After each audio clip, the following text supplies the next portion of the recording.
sauce, the brown bits that have leaked. Those are juices that have leaked from all these ingredients, gone to the bottom of the pan, reduced because of the heat there, and basically become little pellets of flavor.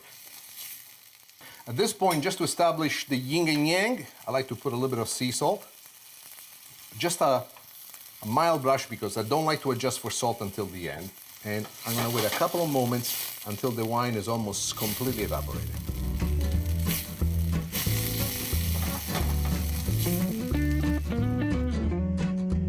The next thing I'm about to add is Italian pelati. What is pelati? I mean, really, the word pelati by itself makes people go like this. It's peeled tomatoes. What we've done, we have peeled tomatoes. If you can get them from Italy, fantastic. If not, the product that we have here in the United States is just wonderful as well. But there's something about Italian peeled tomatoes that just brings it to the next element.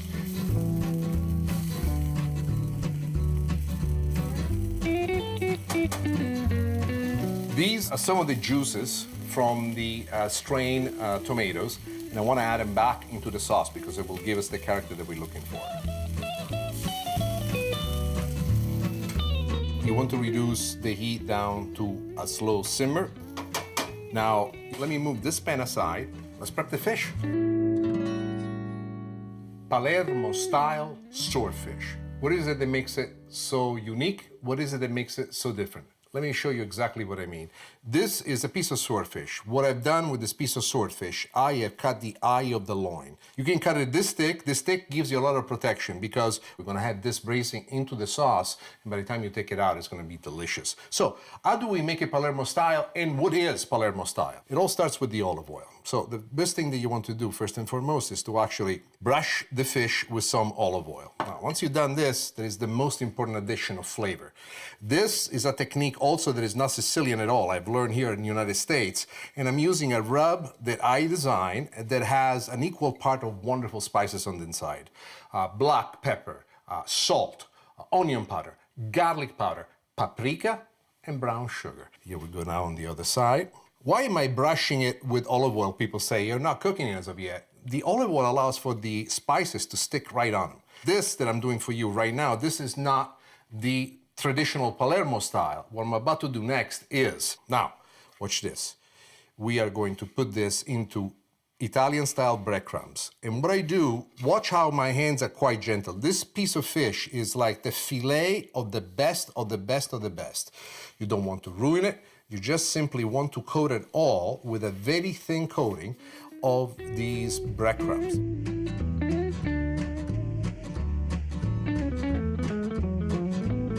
Now, once you've done this, especially if you're dealing with raw fish, the next thing that you need to do is to wash your hands.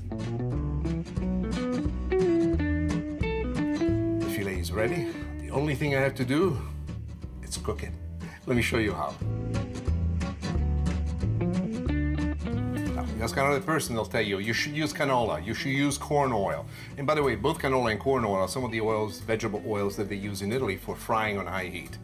For whatever reason, I don't know what happened, I'm not particularly fascinated by the aroma of either of these two oils. So the product that I use is an extra light olive oil. The oil is nice and hot, extremely attentive now.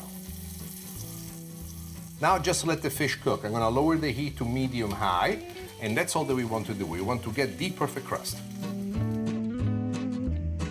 Now, let me show you to turn this fish. You put the spatula underneath, and you want to have another instrument that helps you in the turn. And there you are. Look at how beautifully all the edges have seared. This technique of using these two instruments will make your life easy. You know that I'm happy when I'm doing this. Why? First, I cannot dance. You ask my wife, she'll tell you I'm ridiculous as a dancer. But I know for a fact that the fish is perfectly cooked, is exactly where I want it to go. We have the perfect crusting with all the ingredients and all the spices on the top. So this is a most important step for us. First, we move the sauce back into position. And then using the same technique I showed you before, we take the fish, we reinsert into the sauce, and now we're going to let the fish simmer into the sauce for about 4 to 5 minutes.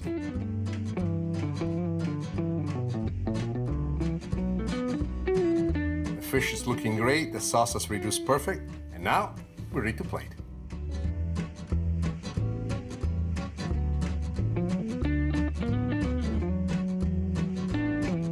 sauce is the essence of the city of Palermo. I love the way she looks, I love the aroma. I'm taking extra time here because she's so beautiful. What I like to do is to put the sauce at the bottom of the dish, exactly like this, and to sit the fish right on top.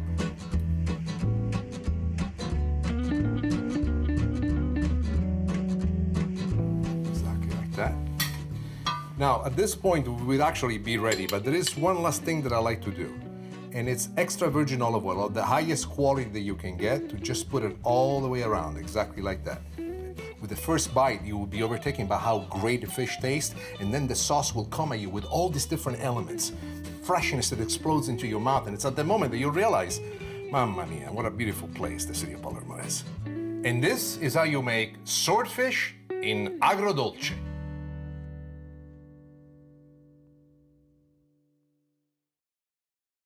But the flavors that come from the ocean and the ocean around Sicily, for some reason, to me, it always remain magic. And even now, I live here in the United States, in the town of Los Angeles. I don't live close to the ocean, but there is something special that happens to me whenever I go by the beach or to the beach to take a walk with my wife or to just take a look at the view. The view of the ocean fills me with a sense of completeness.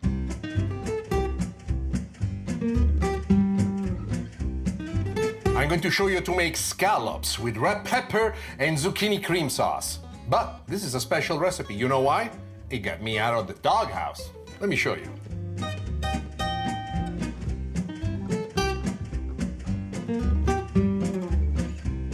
Let me show you to make the sauce. So let's send in an explorer to make sure that we got it as hot as we want it. And I would say the explorer has convinced me. So here we go first with the zucchini. No salt, no pepper in the zucchini. Why? The salt makes the zucchini sweat. In meeting with the hot oil, it will splatter everywhere. Together with the zucchini, we add the red pepper that I've also diced nicely. Why? Sometimes when you cook, you're in the process of painting something. And I think that colors are just as important as flavors. You cannot have something that is beautiful to look at and taste horrible, or something that it tastes terrible and it looks beautiful, or even worse than that, something that has no flavor whatsoever. There's plenty of flavor in here. The zucchini, as they're cooking and picking up a lovely brown crust underneath, and now I go here with my mixture of spices. The fresh herb that I like to add is mint. Mint is very powerful, so be gentle and don't use too much, because mint could completely overtake the flavoring. Now, I want you to stir everything around. The mint is a very Sicilian herb. In my opinion, it's happy, it's joyful. It promises things full of smiles. Is it so? In my head it is, and in my head I guess it works. But I absolutely love what the mint does in terms of the aroma that it brings into the dish, but also the flavor. Next thing we're going to do, a little bit of chopped onions. It could be white or red, whatever you put your hands on. Red I put in because they remind me of Sicily. It is at this point that I also like to add the garlic. So one of the things that you're gonna notice is that the garlic that I add is chopped. It's chopped because I want a quick sauce that you can do a la minute. And this is something that really fascinates me a great deal. In the making of sauces, there's the traditional way of making a sauce, which requires, a straining, a reducing, nothing wrong with that. And then there are some sauces that you can make in the pan quickly and really impart an enormous amount of flavor. This is one of those sauces. But where is the flavor coming from? And the first thing I'm going to do is go with a pinch of the brown sugar. Why the brown sugar versus the white sugar? Sicilians, we love to have a fight between the salt and the sweet. We do it in our desserts, we do it in our dishes. The reason why I prefer the brown sugar is because of the presence of the molasses. The molasses is like an extra free ingredient. Just to go on the sure side, we got to put the yang, and the yang in this particular case is salt. One little bit of the here and one little bit of there. Sea salt is the best kind of salt to use. Now,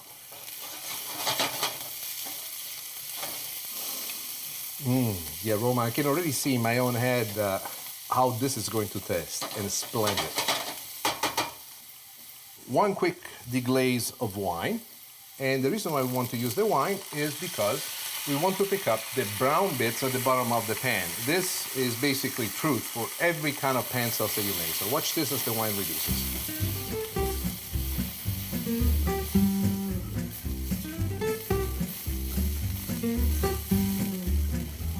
The last two ingredients. Chicken stock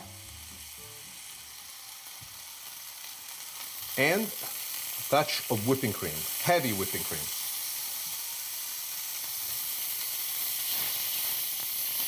Now you want to reduce the heat down to a simmer, and you want to let the cream and the stock reduce briefly. While the sauce reduces, let me show you how to cook the scallop.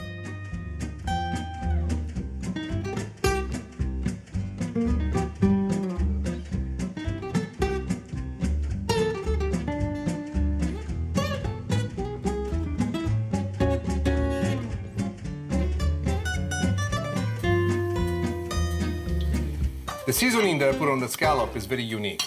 It's not an Italian seasoning. It's something actually that I learned here as I became passionate about American barbecue. It's more of a rub. Equal parts of salt, pepper, brown sugar, paprika, onion powder, garlic powder. One of the great things that I want to do is to create a beautiful brown searing top. The sugar helps enormously. As it connects together with the oil underneath, the sugar solidifies and crusts up. But as it does, it connects to itself everything. The juices that are transferring upward from the scallop, which are trying to escape because of the heat, the salt, the pepper, the paprika, the onion powder, the garlic powder, suddenly all these little tiny details that just seem to be names that you saw on a list have a purpose, have a reason. And as they do what they do, they create magic. Let me show you what the magic is as I turn the scallop. Look at this, the perfect searing. And this is what I love. A scallop to be tasting just right has to be perfectly crusted exactly like this. Now the same thing is happening underneath. And that's exactly what I'm looking to do. So a scallop's this size, how long would you like to cook it for? I would say don't cook it any more than, at this heat, because I'm going on very high heat, don't cook any more than 1.5 minutes per side. I would say our scallop is ready to go. I'm gonna turn off the heat. I'm gonna turn off the heat from underneath the sauce. And now let me show you how to plate it. This is designed for all of you who, like me, fail from time to time in understanding what it is that our wife will say. She says, "Did you hear anything I said?" I think I did, but apparently I didn't. So first and foremost, you gotta go with a spectacular sauce like this. But this sauce alone will not help you. You need something else that will bring you out of the pain or trouble. And there she is, a beautiful scallop.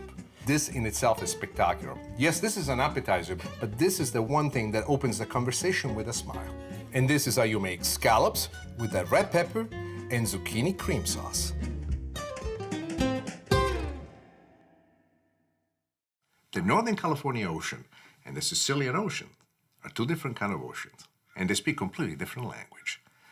Sicily is quiet, blue, romantic for as far as you can see, this hot sand, the white sand. The Northern California coast instead is full of fury, and it's full of wind, and it's full of sounds, and you see these beautiful waves just smashing against these rocks on the side of it. And what should incite fear? Instead, in me, within this whole chaos, I find my center.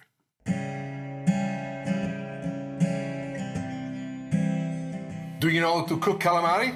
This is your lucky day. Let me show you how to make a dish made with calamari and garbanzo beans. Come on, let me show you how to make it. Most people don't know how to cook calamari. So I found that an old technique, a Sicilian-style technique of just wrapping them with a little bit of flavored breadcrumbs really makes them pop. But for the calamari to have a great flavor of their own, they also have to be made with interesting flavors. And here's the beginning of a fantastic, fantastic sauce and a combination of flavors that will elevate it to a height as you've never seen before. First thing that I like to do is to add the garlic. The garlic is cut nice and thick. You know me in Sicilian style, I like thick garlic. The olive oil itself will become ultimately part of the flavoring as well. Let's go into with our ingredients. First, we're gonna put a little bit of pepper flakes. Why? Well, we really don't have to. My wife says, "Do you have to do this all the time?" I say, "Honey, a little bit of spice." And that's the reason why I do it. If you are too sensitive to spice, then don't place it. Together with that, a little bit of onions, and we've chosen red onions. You could do with white onions if you wanted to. Even green onions, as a matter of fact, will make this dish very interesting. Fresh fennel coming next. This is extremely important. Why? You cannot do this with any dry ingredient. Everything here has to be fresh. Everything in here has the spirit of Sicily. And what I find spectacular about the fennel is that even after it's cooking, it maintains this spectacular freshness. When you bite into it, you smell Sicily, you taste Sicily, you taste the ocean. It's got nothing to do with the ocean fennel itself, but in my memory, all the dishes that are connected to fish in one form or another have fennel in there. So what am I trying to do here? It's starting out as if it's a sauce, but what I want is a series of elements that pop together. Here's the sun-dried tomatoes, and the sun-dried tomatoes is giving us acidity, sweetness all in one. And the concentration of flavor that's brought forth by the sun-dried tomatoes are spectacular. If you're a Sicilian, you know that black olives, it's our middle name. What I've done, I've used Kalamata olives, I've taken the pit out, this is extremely important. Lemon zest.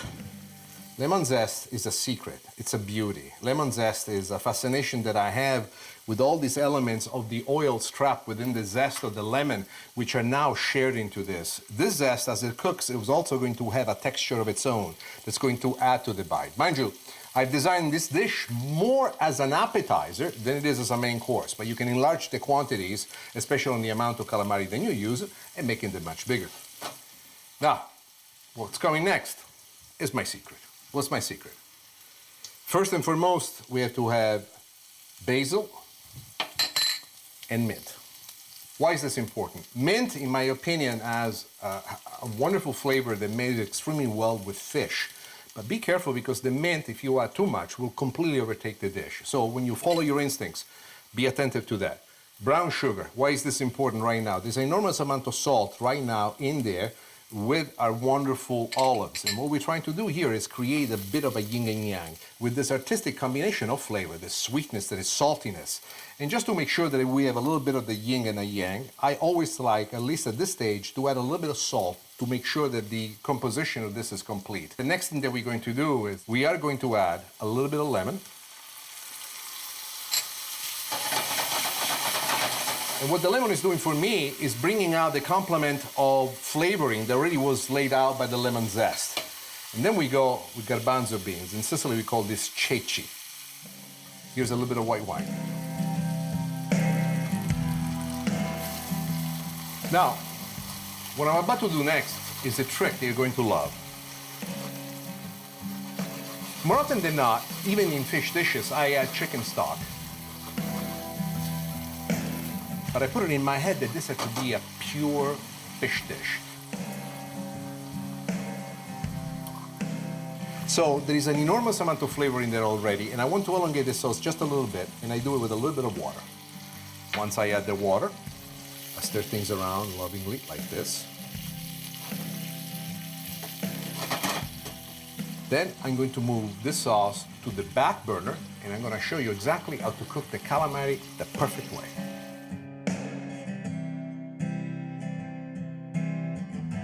The oil seems to be nice and hot. Let's test it with one of the calamari. Oh yeah, here we go. Now, are you seeing how the calamari are plumping up right here, right now? This is truly what you're looking for. Now, you see, those are the breadcrumbs that are browning, and those breadcrumbs have one last bit of treatment. This is the Nixolino magic rub. Onion powder, garlic powder, salt, pepper, brown sugar, paprika. Why is this important? This is gonna coat the outside of the calamari. It's gonna hug the breadcrumbs that we have in there. It's gonna give an explosion of flavor. The calamari are ready, so let's move this one right here. We're putting the sauce back on the heat, and I wanna cook him in the sauce for a few more moments. So what you do, you lower the heat on the sauce, you bring it down to a simmer, and let the calamari cook in there for about 3 to 4 minutes. And then we'll be ready to plate it. I don't know, I guess I find my Sicilian soul. This dish that for so long has been away from my reality has found a way inside with a new interpretation from me. And I think this is what's beautiful about cooking. I hope that my recipes inspire you not only to repeat what I do, but to find your own version. And this is how you make calamari with sun-dried tomatoes and garbanzo beans.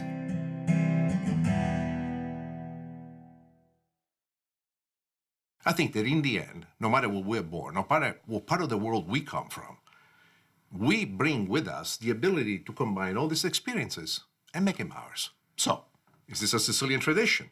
Is this an American tradition? I don't know. But filtered through me, it tastes beautiful. There's nothing more beautiful than being in the kitchen and being happy. It's the greatest thing there is. That's perfect. Scallops and zucchini and red pepper cream sauce. Scallops with zucchini and red pepper sauce. Let's do this. Red pepper sauce. Cream sauce. Scallops. Easy. Yeah, I think you just blew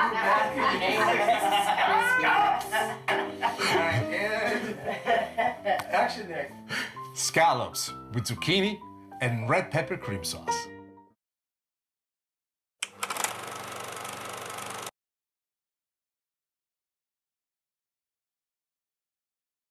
Che bellezza! Che bontà! What beauty! What great taste! Join me into my kitchen because today we're going to make chicken scaloppini with mushroom and marsala. So simple, so good. Chicken scaloppini with mortadella cream sauce. A simple recipe, yet very elegant. Chicken scaloppini with radicchio and gorgonzola. I love gorgonzola. This is an episode you do not want to miss. Why? Because there is a story in this episode about me chasing the chickens.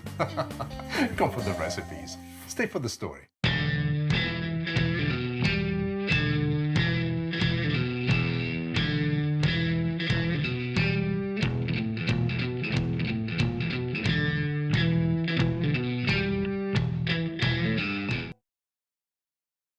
For most of you who have watched my show over the years, by now you know that I am slightly vain. I like my clothes, I like to dress well, I have a love for Italian fashion. But the truth is that I am this far away from working in the wheat fields of Sicily. So I have it very clear in my mind that a huge amount of delusion is involved in this image that I have of myself. And I try to keep myself in check by reminding myself who I am and where I come from. And some of the most incredible moments that I have is remembering what it felt like in my youth going to the farm and hanging around with my grandma.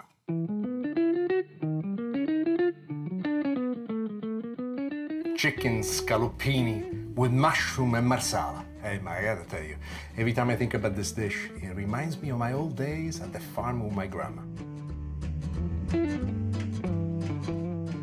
First thing you need to learn how to do is how to cut the chicken to make the scaloppini. I like to cut it roughly in same slices, which we're going to pound into scaloppini. But the one thing that you need to do is be careful when you pound. So let me show you exactly what I do. This is a tool that you're going to love. Why? One of the biggest problems that I had pounding the chicken, I was slips all over the place. The technique is that as you see the chicken expanding, you can pull down and pull through. This combination sandwich in between two pieces of plastic is basically protecting you. And as it protects you, it gives you the ability to see exactly what you're looking at without having to worry how the chicken is slippery and sliding all over the board.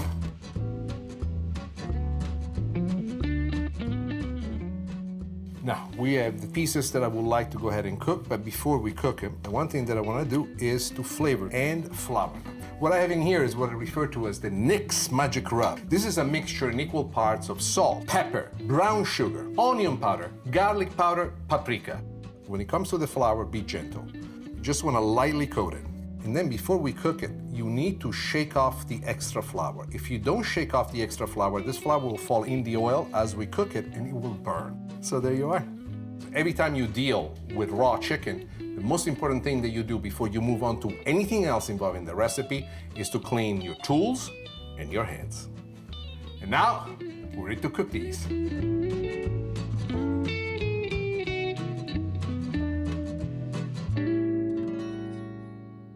In the making of the scaloppini, you need to know when the oil is hot.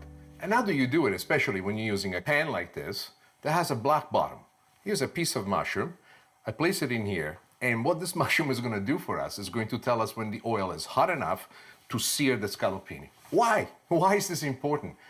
More often than not, people make mistakes by actually putting the scaloppini into the cold oil, and they ask themselves, what is this going to come to temperature? And as you can see, the mushroom is starting to show the fact that it's nice and hot. There's a bit of bubbling going around, and at this point you count down to 10, 9, 8, 7, 6. I know, it feels like I'm in Houston and we're putting on a missile up in the sky. You ready? Here we go. Remember one thing, when you lay down the scallopini, always lay them so that the tip of it pushes away from you. You notice that if I was to let it go, it would splash the oil over there. Why is this important? It is important because many times I did not pay attention to my own advice, and instead the oil splashed over me. So now this is a particularly good size scallopini. I'm gonna do the same thing, and off it goes on the other side. You can take the mushroom now, it's giving the proof. You can hear the sound, and here we go. I'll let the scallopini cook until they're brown on one side.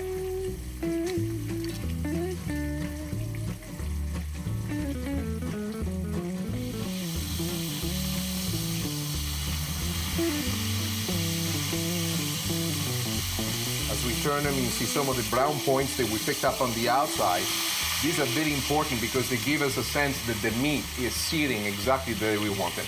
Why is this important? As you can see, the scallopini, in spite of the fact that I pounded them in thin, right now they're plumping up. The searing on one side is forcing all the juices, all the water inside the scallopini, trying to go to the other side. Within the same context of what's happening right now, you see them plump up because now we're searing the bottom of it. But remember, we're not cooking them all the way through, so at this point, it would not be safe for you to actually take the scallopini out and eat them. You want to cook them for a total amount of a few minutes, anywhere between 5 and 6, but some of that time has to be inside the sauce. So the high heat is giving us exactly what we want. At this point, it's good enough for me, and I do two things. Turn off the heat underneath, and I move the scallopini to a clean dish. There's too much oil in there to make the sauce. The sauce will be a bit greasy. So one of the things that I like to do, I like to lift the pan and pour most of the oil here on the inside. Now, one of the things that I want to show you is, you see all these brown bits in here? Most people will look at them and says, oh my gosh, it's a problem. That's not a problem. This is flavor for us. So we input about a tablespoon and a half of oil back into the pan. We wait for this oil to get nice and hot, and then we'll proceed with the beginning of the making of the sauce. This is known as a pan sauce. The oil is getting nice and hot, and here's when we start introducing our mushrooms. What mushroom should you use? You can use any kind of mushrooms you want. These beach mushrooms are the one that I love. Why? First, they have the shape of a tiny mushroom. They look like comic book mushrooms. And I discovered them lately. They're mostly used in Asian cuisines, but in my opinion, are a fantastic asset to this dish. You just want to let them go. Together, I'm also going to put some shiitake mushrooms, which are sliced nice and thick. As the mushrooms are cooking, they're also getting connected to the flavors left behind by the chicken. What's important about a pan sauce, and what is a pan sauce? One of the things that I want to do is to show you how simple it is to make great dishes. And great dishes do not require classical sauces that take many, many hours for reduction, clearing, degreasing. I showed you to do that, you know how. But this is something fun that you can make for your family, for your friends, with ingredients that you find in your local supermarkets. Techniques as easy as 1, 2, 3. So let me walk you through this point. Here, we want to ensure that our good friends are sauteing nicely. Look at the coloring that we're starting to pick up. This coloring that we have right here, this is flavor. But this flavor is gonna go somewhere else. It's a mixture I have of paprika, onion powder, garlic powder, salt, pepper, and believe it or not, brown sugar. Well, salt and pepper is the easiest way. So if you do salt and pepper, you're doing nothing wrong. But what these elements do have is what I refer to as the constant struggle between yin and yang. It's been for me extremely successful, and I would like to show you how wonderful this is. The coloring that we have on them is splendid. And now we go with a little bit of chopped onion. And when I say a little bit, we just want to have a tiny amount like this, and you can use shallots if you want to, instead of white onion. But I feel the white onions are perfect. You see how fine I cut them? I want them to melt into the sauce, almost in a way in which you will not see them. You've always seen me cook with garlic that I slice nice and thick. But when you're cooking with something like this on high heat, fast and quick, then what you want to do is to chop the garlic. The garlic will cook within a matter of a few moments. But also, as it does that, it puts out a flavor into this very base of the sauce, which is fantastic. This is parsley, but you can use any kind of fresh herbs. This is really the base from our sauce, but how do we go from these dry mushrooms and how do we turn this mushroom combo into a sauce? And here is where it becomes beautiful. Marsala wine. Marsala wine is a sweet Sicilian wine, mostly used for an after-dinner drink. What we're doing in this particular case, two things. We're stirring very aggressively to dislodge the brown bits that have gotten caught up at the bottom of the pan.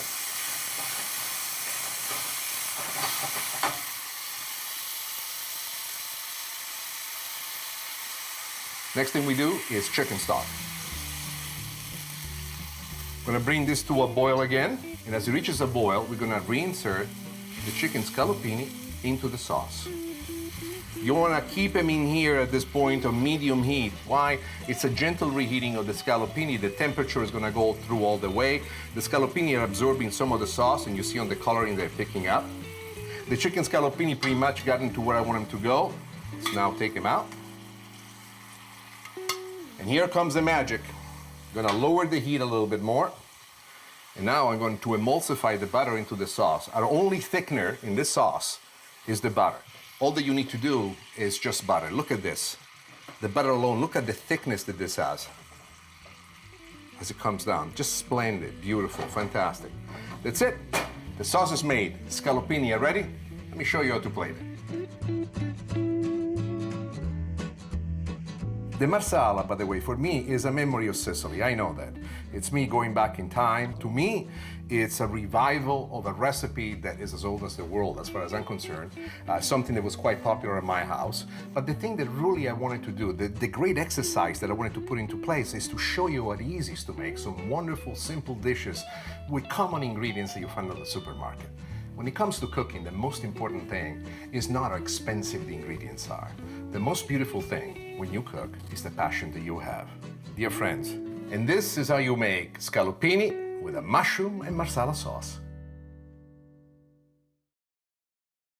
I remember this adventure that I had with this one chicken that I wanted to hug. I don't know what got into my head, but I needed to hug this chicken. Don't know why. Somehow I felt that I needed to hug him. And this chicken knew that I always wanted to hug him, even when my grandma was coming for feeding. So in spite of the fact that my grandma was putting the food out and all the chickens would come in, this one was always on the edge looking at me, not so sure that he wanted to come in. This one time I decided to make my attack. I said, you know what? I've been hanging around here for months now. I want to hug you. I never get to hold you. And I went straight for the chicken.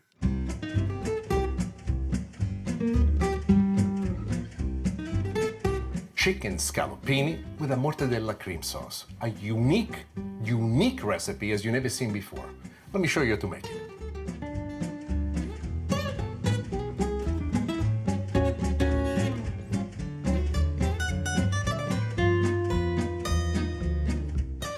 There's a little bit of trick I showed you before. Why is it so important for us to have the oil so hot? I told you before, I would like to repeat it again. It's important that in the first injection of the scallopini into the oil, sear the outside of it. By searing the outside, we can ensure that all the juices will stay on the inside. I think this sucker is pretty much ready to go, so here we go. Now watch the technique again, because this is extremely important. We're shaking off the extra flour, and we basically putting down the scallopini so that as I let it go, the tip of them pushes away from me. Once they get into the pan, you want to let them go. There you are. You're getting some of the coloring that we want. Now, let it go for a few moments on the other side. Just to give you an idea so that you can frame yourself, I go by looking at the color of the scallopini. On the average, at this temperature, you need no more than 2.5 minutes per side for the scallopini to get their initial sear. And the initial sear is the best and most important part. At this point, always use a clean tray to put the scallopini back. You do not want to mix them with any of the juices from the chicken breast when they were raw that might have leaked behind. I find this to be extremely important. Now, there is too much oil for us to make the sauce. So one of the things that we need to do is to transfer this oil to a bowl. Now, we still need to put some of the oil back in the pan. Not all of it, just a little bit. So here we go with about a tablespoon and a half. The oil itself is full of flavor. Start the heat again, only this time we put it about medium. And now we start to add the ingredients. So the first things that I want to do is things that create the base for the sauce. So here we go with white onions, nicely chopped. A touch of red pepper, just because I'm Sicilian and I like spice. Garlic that I cut thickly. Why? I love the flavor. We're gonna let the sauce cook for a while, and this garlic will melt right into it. So when you bite into it, it will be as if you're biting into a cream of garlic, and it's a wonderful experience to have in your mouth. But I also like to have something sweet to go along with it. So here we are with a little bit of red pepper. You could do green pepper, you could do yellow pepper. It doesn't have to be red. Red happens to be my favorite color, so I put it in there. And now, the mortadella. We got to talk about this. What is mortadella? Mortadella is bologna. Hey, you think, you're making a sauce with bologna. Mortadella is, in Italian, mortaio della carne, which was the big piece of wood where this meat in the old days used to be chopped and beaten down and turned into mousse-like consistency that was then reinserted into what we refer as the insaccato. Whenever you put an outer skin so that the ground meat will season on the inside, like we do for salami, like we do for many other deli meats, the mortadella was the most popular. It comes from the town of Bologna. So what I have done, and for those of you that have access to either an Italian deli or any deli in any supermarket, when you buy it, do ask him to give it to you the thickness of your finger. So it's about a half an inch, 3/4 of an inch. It's a single slice, and then you take the single slice and you cut them in dice like this. Why is this important? I love the dicing that the mortadella has when this takes place, but also in the cooking process, it adds an enormous amount of flavor. But right now, the flavor is in the surface. The flavor is in the onion. The flavor is in the red peppers. How do we bring the flavor back into the sauce? And what I'm about to do next is one of the most important things. White wine, Sauvignon Blanc, I will propose. Now, watch the color of the wine. Look and take a look at what's happening right now. And you see the coloring of the wine changing. It goes to a deep, wonderful sauce-like brownish finish. These are the brown bits that were stuck at the bottom of the pan, which have been rehabilitated and inserted. Now, the wine is almost reaching the glaze-like texture that we like. And it's at this point that the next addition is extremely important. And here we go. Chicken stock. And together with the chicken stock, a little bit of whipping cream.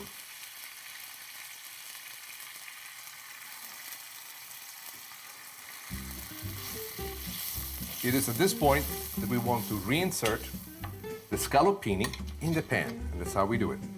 We want to finish the cooking of the scallopini in the pan. People say, Nick, now we have the scallopini. I would say at this point, no more than 3 minutes. We already cook them 2 to 3 minutes per side before. And this is the last final. You don't want to boil it. You want to have it on medium heat. And this is exactly what we're looking for. The scallopini have cooked for the right time. Let's take them out right now. Put them back in the tray. And we're going to finish the sauce, and it will not take that long. First thing is to add some softened butter to thicken the sauce. And I also like to lower the heat now to medium-low. Notice how the cream has already reduced almost to the consistency that we want, and I love it. And at this point, there's another addition that I like to make into the sauce, and that is parsley. We are done. The sauce is ready. The scallopini are ready. Now, let me show you how to plate them. All right, here we are for our presentation. We layer them one on top of each other. Once my wife asked me, say, Nick, how'd you come up with this idea? And I said to my wife, honey, I did it because I don't want to do always the same thing. And this was something where I was trying to bring some of the flavors that I love, mortadella being one of my favorite lunch meats, into the making of scallopini and still do it elegantly. Do it in a way in which it would mean something, which it would give a personality. And there it is, there you are. And this is how you make chicken scallopini with a creamy mortadella sauce. I mean, I'm telling you, you think chickens don't move. Let me tell you, they run, they fly. It took me forever. I remember running, I was barefooted into the fields after the chicken. And it just rained a few days before, and I did not see it. And as I was chasing after the chicken, pop, boom, splash, pop, my face. I remember getting up, wiping the mud on my face and looking at the chicken. It was looking at me. And in perfect Venetian dialect was saying to me, "Ma tu sei proprio un cretino, eh?" Which means, you're a real dummy.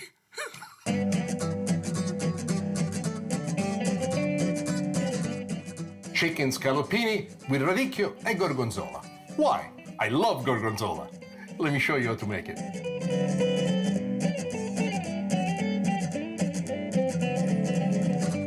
Now, we have the chicken scallopini, pieces that I would like to go ahead and cook. So here we go.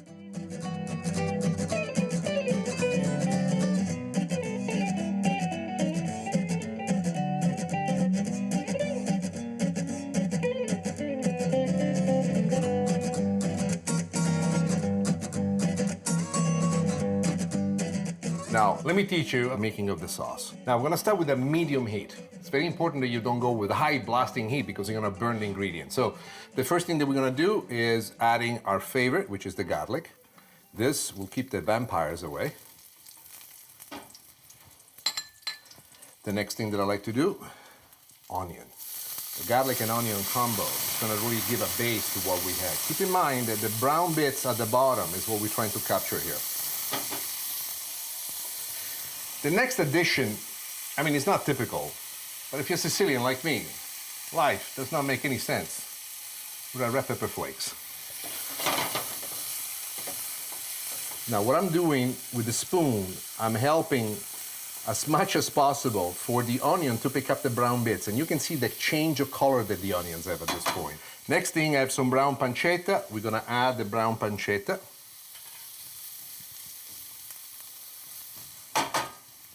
And together with the pancetta, I like to add some green peas. They can be fresh, they can be frozen, they both work very, very well.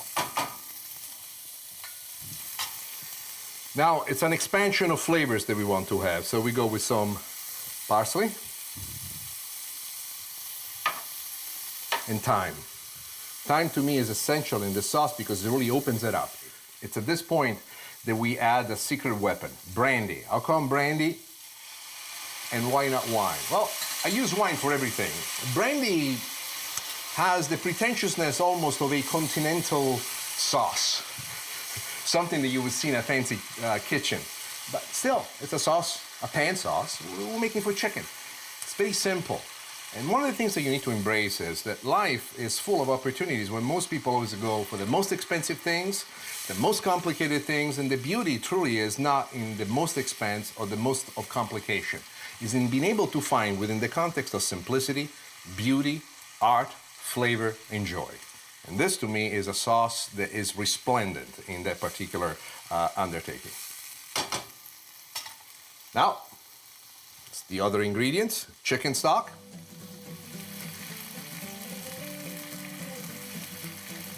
And together with the chicken stock, a little bit of whipping cream.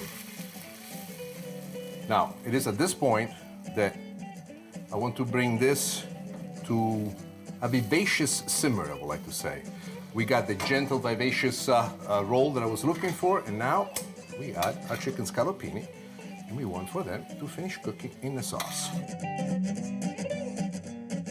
Fantastic. The scallopini are ready. Now take the scallopini and I'll let them rest in their own tray. The next thing we're gonna do, we're gonna finish the sauce. The sauce requires two additions.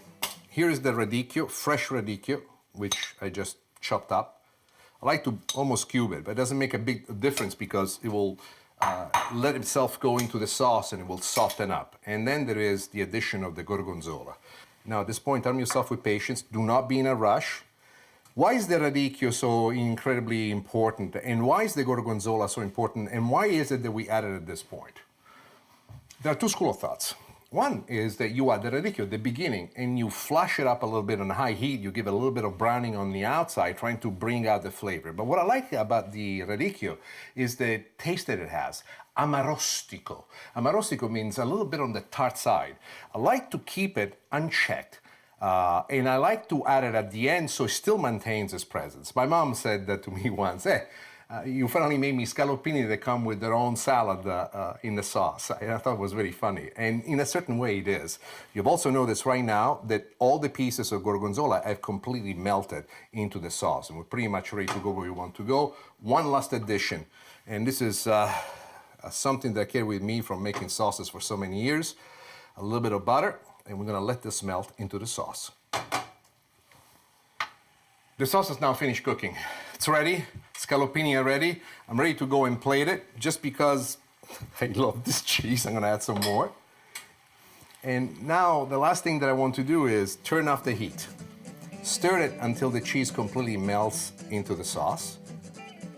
And then the last thing that I wanna do is, perfect. The sauce is ready, scallopini is ready. We're ready to plate. This is a particularly dear recipe to me because it was one of those times when my mom and dad thought that I really had it going on. I did not start life professionally speaking as a chef. And this was one of those dishes that I wanted to impress my parents with. And I think the thing that impressed my mom is my ability to develop a sauce that would have a series of elements to it, but also a flavor that would be unique. And that's a point of pride for a Stellino. I remember my mom, every time she would serve something, to make a big deal with the sauce. I guess I'm carrying the same tradition. Well, I mean, every once in a while we get to see our dreams realized, and this I guess is exactly what I always wanted. And this is how you make scallopine di pollo with brandied radicchio and gorgonzola sauce.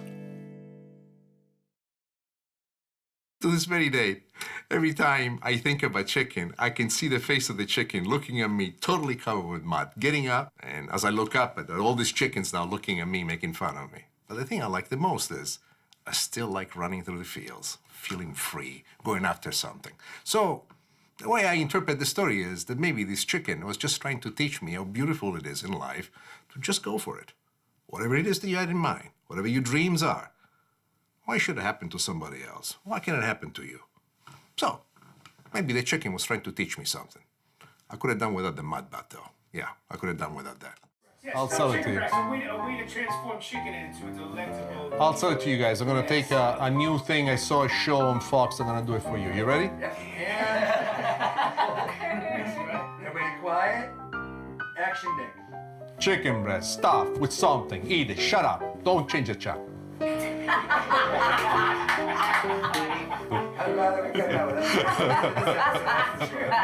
That's for sure.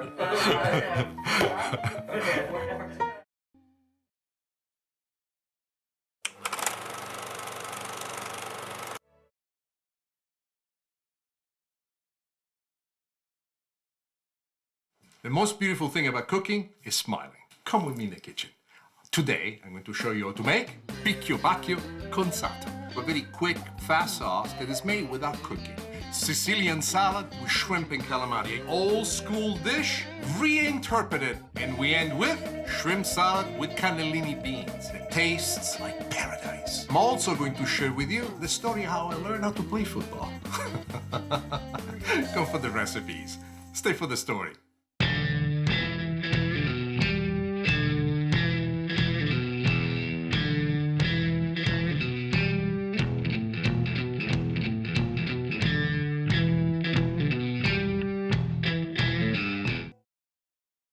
It must have been about a week before I came to America. My friends took me out to see a movie. If I remember the name, The Longest Yard, a wonderful movie about a guy who ends up in jail and he plays football. But the thing is, I never seen the game of football. In Sicily, we call it football, but it's soccer. I never played football, nor did we know what it was. It was kind of a mysterious thing of these guys that put on the science fiction uniforms to play this game. But when I saw this game played at the movie, within the context of this movie, the first thing that I asked my friends is that the game? You get to hit somebody like that? And they go, oh yeah. And I go, wow, America, here I am.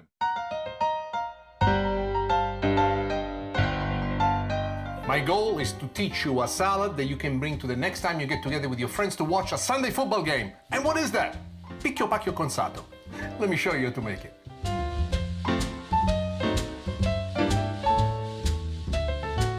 I cannot tell you how happy I am to show you my creation, picchio bacchio consato.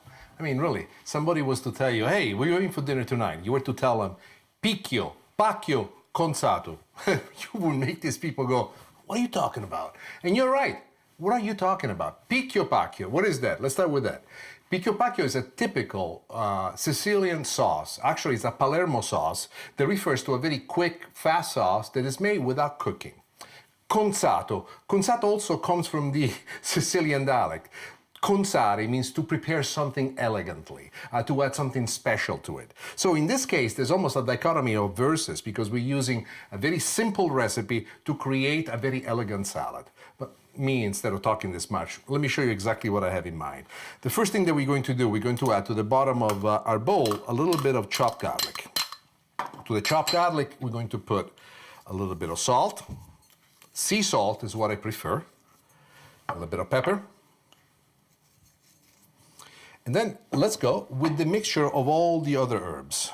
we go with a little bit of basil, fresh basil.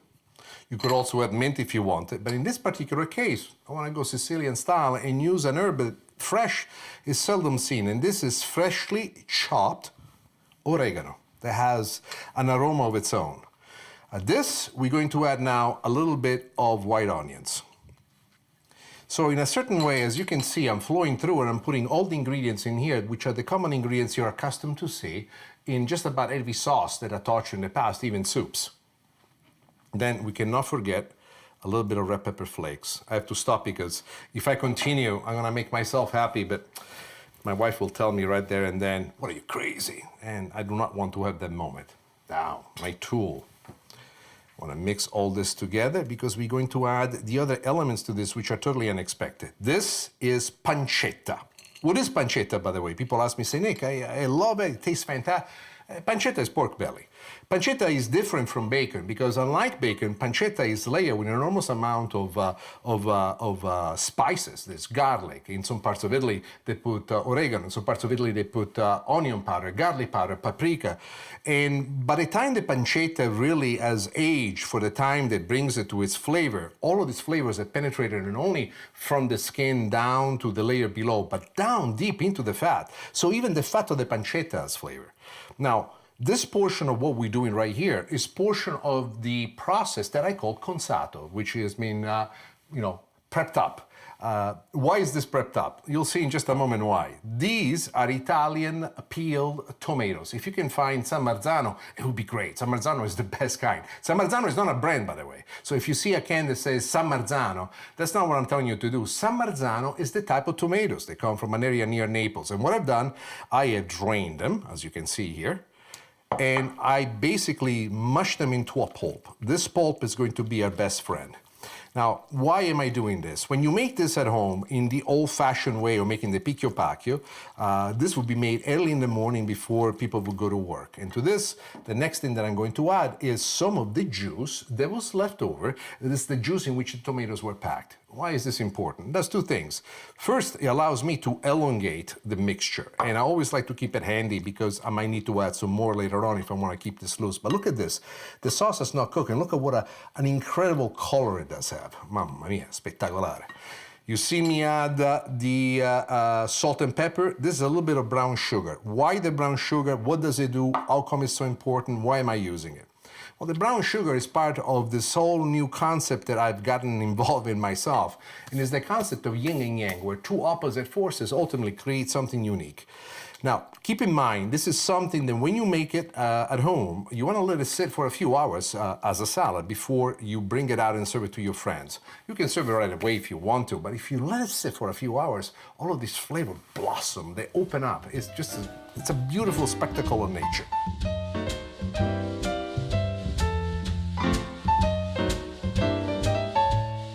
Now, here's an addition that you are not expecting, nor have you ever seen before. Those are cooked shrimp. You can do anything with the shrimp. You can just add these shrimps, which are basic boiled shrimp, or you can actually take the shrimp, you can grill it, whatever flavoring that you want, let it cool off, and once the shrimp is cool, you add it to this mixture. And here comes the one thing that's gonna make you go wild. Let's talk about this because it's something that you do not commonly see.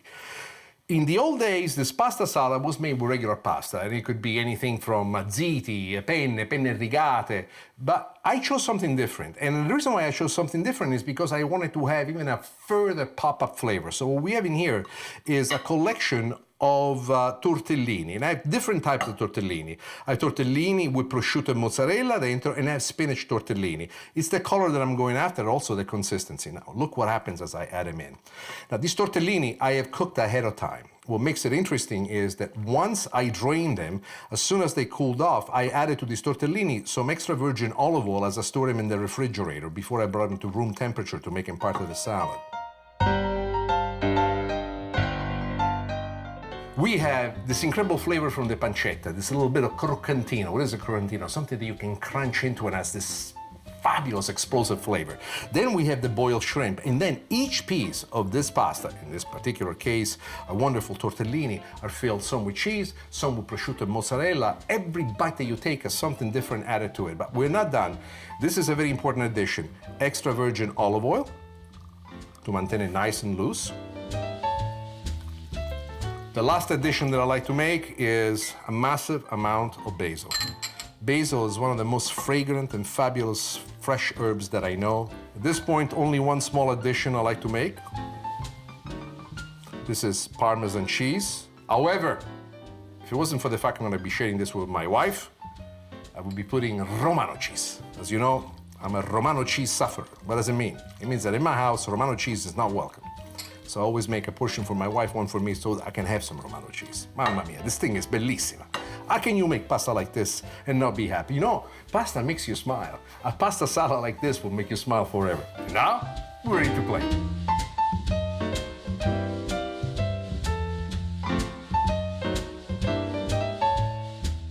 In plating, I like to use a spoon that gives you command, and a stainless steel spoon, a white stainless steel spoon, is the best way. Now watch this, because if you're gonna serve a salad, you also wanna put layers of flavors in there. So I just added a little bit more Parmesan cheese.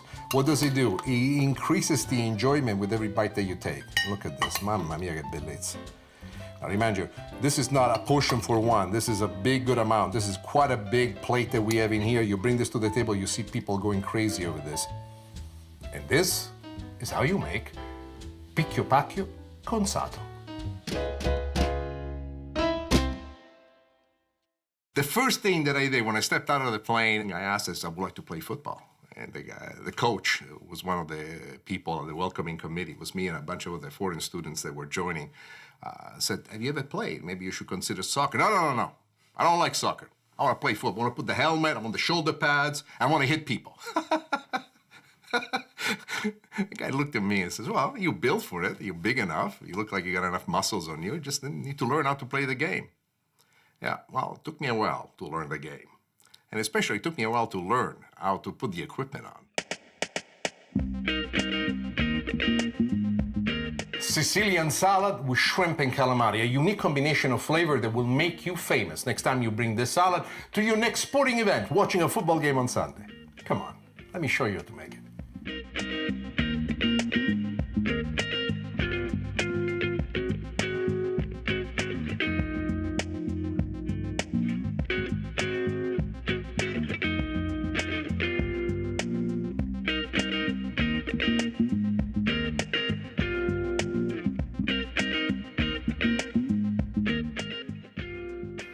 Mamma mia, this salad came together as a combination of many Sicilian salads that I've done in the past and in my youth, but I was challenged once when I was asked by some friends to come and join them for a football game. It was a Sunday at their house. I said, just bring something.